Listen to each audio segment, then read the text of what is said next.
Today we're going to be talking about the beginning of English colonialism.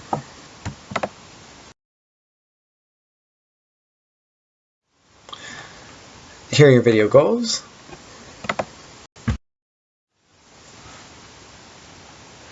By the year 1600, England is ready to begin colonizing North America. Around this time, a number of factors have lined up to encourage and to motivate England to go and colonize North America, and that these factors are going to help them be successful when they try to begin colonizing. The three factors I want to talk about today are the defeat of the Spanish Armada in 1588, a growing business community in England, and also religious conflict.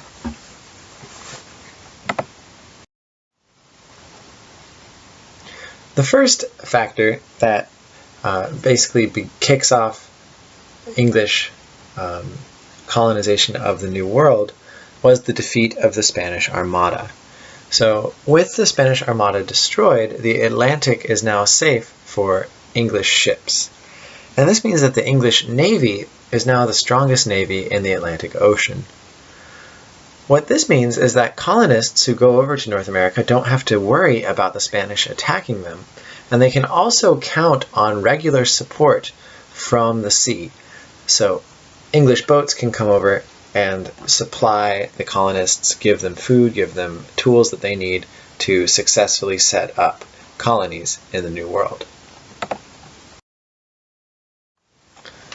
On top of the defeat of the Spanish Armada, you also see a growing business community in England. And this is partially because England is becoming more and more dependent on overseas trade. They're becoming a nation of traders. And as the traders and the merchants become more powerful and more wealthy, they start to look around for bigger, new investments.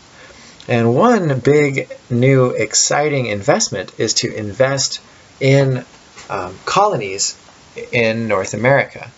So basically what this would mean is these businessmen would put up money, they'd collect money, and they'd all put in maybe a certain amount.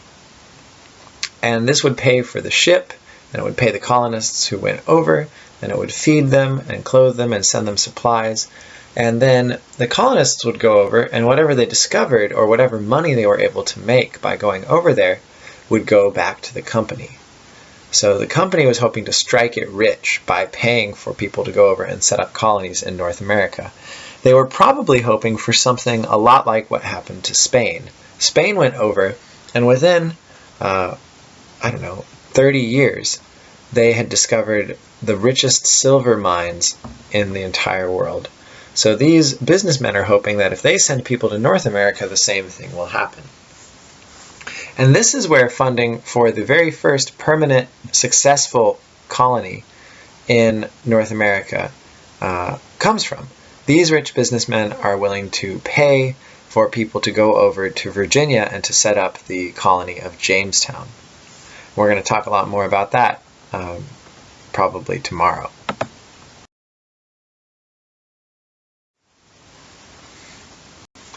The last big factor that encourages England to colonize the New World is religious conflict. And this all comes out of a big change that had happened around 1530 as part of this bigger movement called the Protestant Reformation. And so what had happened around 1530 is the English king, Henry VIII, had decided to break away from the Roman Catholic Church. And this was the church that had ruled England had been the dominant church in England for at least 1,000 years up to this point. But Henry VIII decides he's had enough, and he leaves for a number of reasons we don't need to talk about here. But so when you leave something like a religion that people have believed in for 1,000 years, this is going to upset a lot of people. And so in this case, obviously, a lot of people were unhappy about the change. And there were three big groups that were really unhappy with the English monarchy and who didn't really like the new system that they set up. One group of these people, predictably, were Catholics, people who believed that the old way of doing things was still the right way. And so these guys wanted to make the religion go back to the way it was before Henry VIII. There was another group, though, called the Puritans, and they wanted to go even farther. They wanted to make even more changes and to get rid of any little bit of Roman Catholic stuff that was still around in the new English approach to Christianity. And last of all, there were these people called the Separatists. Later, they'll be called the Pilgrims. So that's who the Pilgrims are. They're these guys, the Separatists. So the Separatists were so unhappy with the new religious traditions started by Henry VIII that they refused to even go to church. They no longer went to these official churches anymore, and instead they would meet in secret and do their praying there. And so the English monarchy wanted everybody to get on board with their new version of Christianity. But these groups wouldn't get on board. So the English monarchs basically persecuted them. They charged them extra taxes, they would arrest them, they'd break into their houses and break up church meetings.